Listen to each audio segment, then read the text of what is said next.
Do you think there was a power struggle? Yeah. Do you think that Terry Pegula ultimately almost had to make a choice between Brandon Beane and Sean McDermott here? I mean, that's how I could imagine it played out.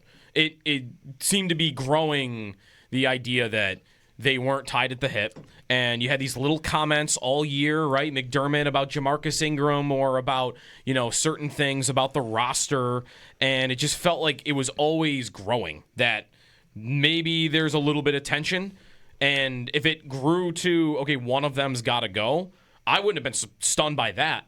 I'm just stunned that it was McDermott that ultimately would be the one that would go. And I'm kind of with the people that would think, like, Josh signs off on it or something, because it's just so hard for me to believe Beane, if there was a power struggle, that Beane would have won it. And what's one way he could have won it if he had the quarterback on his side?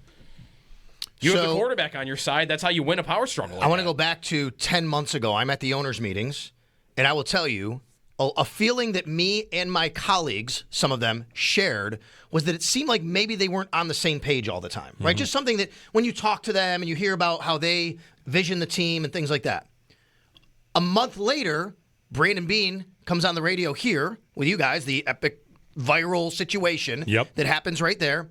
You guys start to kind of feel the same thing, I think, after some things that you're hearing, right? Mm-hmm. And then we get to the trade deadline, and the general manager says this is a championship roster. The coaches asked 3 days later, do you agree with that? And he says, I love these guys. That, for me, said there's something here. The reason why I never felt, and the reason why I'm stunned today, even saying all that, guys, is I've always felt, regardless of all that, they believe they're better off with each other than without each other. Yeah. And that's why that won't happen. But here we are. A week ago, McDermott was going out of his way to praise Jacoby Myers. Yes. Right? Yes. These are things that just kept I'm standing up for Buffalo. Yeah. All these little things. Jamarcus Ingram, Darius Slay, Jacoby Myers. And maybe we get more now that they're fractured, and who knows where McDermott. He even mentioned the DB they traded for from Cleveland. Greg Newsome. Yeah. Newsome.